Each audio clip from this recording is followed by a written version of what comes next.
Salmo 73, que está nos aconselhando aqui, quando ele fala assim: olha, a prosperidade dos ímpios faz duvidar da justiça de Deus, mas o fim deles demonstra. O fim do ímpio, gente, vai ser terrível, mas o fim do servo de Deus vai ser maravilhoso. Glória a Deus. E aqui no Salmo 73, ele fala assim: verdadeiramente bom é Deus para com Israel, para com os limpos de coração. Quanto a mim, os meus pés quase se desviaram, pouco faltou para que escorregasse os meus passos. Pois eu tinha inveja dos soberbos ao ver prosperar os ímpios. Aqui o salmista está falando que tinha inveja dos soberbos, porque os viam prosperar. E isso acontece também com o servo de Deus. Às vezes tá passando uma cachorrinha feia, tá passando uma dificuldade violenta, e você fala assim: não, por que eles estão prosperando, eu estou desse jeito? Mas daí dá uma impressão que eles estão muito bem de vida, mas é uma vida supérflua. Quem tem vida é quem tem Jesus no coração. Breve Jesus vai voltar, o fim está próximo. Irmãos, eu confessei Jesus com 13 anos. Jesus me achou, né? Me levou para o caminho. Glorificado seja Deus, eu não me arrependo. Foi a minha adolescência, a minha mocidade, tudo na presença do Senhor. E agora eu tenho 62 anos e estou na presença do Senhor. Oiê, pessoas! Eu estou lendo o Salmo 73, pessoas. Glorificado seja Deus. E aí, meu amado, aqui no 73:3 está falando assim: o próprio salmista está dizendo: pois eu tinha inveja dos soberbos ao ver prosperar os ímpios. Porque não há apertos na sua morte, mas firme está a sua força. Não se acham em trabalhos como outra gente, nem são afligidos como os outros homens. Que a pessoa, o ímpio soberbo, que é rico, cheio de dinheiro, a impressão é que dá que ele que está vivendo uma vida boa, que ele que está vivendo de boa. Mas se fosse assim, não tinha rico suicidando, né, gente? E aqui está falando assim, ó: não se acham em trabalhos com outra gente, nem são afligidos com os outros homens, pelo que a soberba os cerca como um colar, vestem de violência como de um adorno. E o soberbo, ele vai enriquecendo, mas cada dia que passa, ele vai ficando mais ruim, porque ele confia no seu próprio dinheiro. Ele enche a boca e fala que não há Deus. Ele enche a boca e fala: não há Deus. Mas nós sabemos que com o nosso Deus arvoraremos pendões. Davi, ele era um rei segundo o coração de Deus, foi um rei próspero, mas ele se inclinava para adorar a Deus como Rei dos Reis. Não adianta a pessoa ficar se vangloriando. Se dinheiro resolvesse tudo, não tinha tanto ímpio com doença ruim. Alguém pode falar assim: ah, mas também tem crente com doença ruim. Mas se o dinheiro resolvesse alguma coisa, o rico não morria. Então eles agem como se não fosse morrer daqui a uns poucos segundos. Nós não sabemos o nosso futuro. Quem sabe o nosso futuro é Deus. E um dos homens mais ricos do mundo morreu de Covid. O dinheiro não o salvou. Então, gente, quem salva é Deus. Precisamos ter garantia de vida eterna. E essa garantia já foi dada na cruz do Calvário. Amém? E aqui, ele fala assim: os olhos deles estão inchados de gordura, superabundam as imaginações do seu coração. São corrompidos e tratam maliciosamente de opressão, falam arrogantemente, como se só eles fossem dono do mundo, né? Aqui é uma crítica aos ímpios cheios de dinheiro, que eles acham que pode tratar as pessoas de qualquer maneira porque eles têm dinheiro. E é muito triste, às vezes até no serviço a pessoa aguenta a humilhação de um rico soberbo para não perder o emprego. Eu já aguentei a humilhação de um rico soberbo, porque ele tinha dinheiro e era mais fácil me mandar embora do que de desfazer daquele rico soberbo. E ele fala assim, ó, os soberbos, deixa eu só voltar aqui, que são corrompidos e eles tratam as pessoas de qualquer jeito, né? Erguem sua boca contra os céus e a sua língua percorre a terra. Eles agora, eles abrem a boca e falam, Deus não existe. Eles falam mesmo. Eles desafiam Deus. Mas Deus é justiça, Deus é juízo. E o juízo de Deus virá sobre a terra. Enquanto o juízo de Deus, enquanto estamos na graça, aproveita e volta para Jesus. Está na hora de voltar. Chega de ficar perambulando pelo mundo. Pelo que seu povo volta aqui e águas de copos cheios lhe espremem.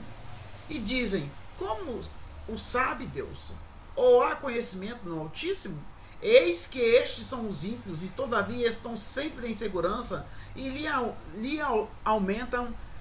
lhes aumentam a riqueza. Então, assim, cada dia que passa o rico se torna mais rico e o pobre se torna mais pobre. Mas a riqueza é você ter certeza da sua vida eterna. Se eu dissesse também, falarei assim, eis que ofenderia a geração dos seus filhos. Na verdade, voltando aqui no 13 que eu saltei, na verdade, que em vão tenho purificado meu coração e lavado minhas mãos na inocência. Pois todo dia tenho sido afligido e castigado cada manhã. Se eu dissesse também, falarei assim, eis que ofenderia a geração dos seus filhos.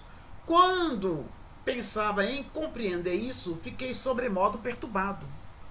A pessoa, quando ela está iniciando no Evangelho, aqui o salmista está falando, quando ele começou a pensar nisso, ele ficou perturbado, né? E que às vezes a pessoa prega o Evangelho errado, fala assim, vem para Jesus que vai acabar, você vai ser próspero, você vai ter carro novo, você não vai faltar nada. Então, qual a explicação que você dá para os discípulos que foram crucificados, foi crucificado de cabeça para baixo, foram apedrejados, esquartejados? Nós temos luta aqui, no mundo tereis aflições. Até que entrei, verso 17, até que entrei no santuário de Deus, então entendi eu o fim deles. O fim dos soberbos é o inferno. O fim dos soberbos é o inferno. O fim daqueles apegados às coisas materiais é o inferno. E aí, certamente tu os pusestes em lugares escorregadios, tu os lanças em destruição. Como caem na desolação, quase no momento ficam totalmente consumidos de terrores. Como faz com um sonho que acorda, assim ao Senhor, quando acordares, desprezará a aparência deles. Assim o meu coração se azedou e sinto picados nos meus rins. Assim me embruteci e nada sabia. Era como um animal perante Deus. Ele está falando, como se diz, ele estava sem entendimento. E ele falou assim, todavia estou de contínuo contigo, tu me segurastes pela mão direita. Deus não segura pela mão direita. Guiar-me-ás com o teu conselho e depois me receberá em glória. A riqueza, gente, é a certeza que vamos morar no céu, aleluia. A quem tenho eu no céu senão a ti? E na terra não há quem deseja além de ti? Gente, nós não temos nada nessa terra. Se nós morremos agora, nós não levamos nada. Por isso nós precisamos carregar dentro de nós a certeza da vida eterna. E ele fala assim, a minha carne e meu coração desfalece, mas Deus é a minha fortaleza do meu coração e a minha porção para sempre. Deus é a fortaleza do meu coração e a minha porção para sempre. Pois eis que os que se alongam de ti, os que se afastam de ti, perecerão. Tu tens destruído todos aqueles que se afastam. que estão apostatando-se e se desviam de ti. Estão se apostatando da fé. Mas para mim, bom é aproximar-me de Deus. Pus a minha confiança no Senhor Deus para anunciar todas as suas obras. Então, gente, vamos colocar nossa confiança em Deus para anunciar todas as boas obras do Senhor. Este é o Salmo 73. Nós devemos tomar muito cuidado, porque aqui ele estava assim, pensando, por que os ricos cada dia estão mais ricos? E a pessoa estava pensando que os ricos é que eram felizes e que ele, sem nada, que era infeliz. Mas ele viu. E ele viu, né? Não devemos ter invejas dos ricos, porque eles não dormem nem sossegado. Aquela pessoa que tem aquela sede de ter, ela não dorme em paz. Ela não dorme em paz. Esse Salmo 73, ele não há apertos. A amargura geralmente impede a mente de pensar de modo claro e leva à generalização que não são completamente precisas como estão aqui. No verso 73:15, ele manteve suas dúvidas e aborrecimento para si mesmo, ao invés de passá-las à sua família e aos seus filhos. No 70 e aí ele estava com essa dúvida aqui, né? Mas depois ele viu. No final, o salmista, ele fala, né? Mas para mim bom é aproximar-se de Deus, pois pus a minha confiança no Senhor para anunciar todas as suas obras. Vamos anunciar as obras do Senhor. Nós temos morada eterna, garantia de vida eterna. Amém? Este é o capítulo 73. Eu sou o evangelista Patrício. Deixa o seu like, o seu comentário. Amém?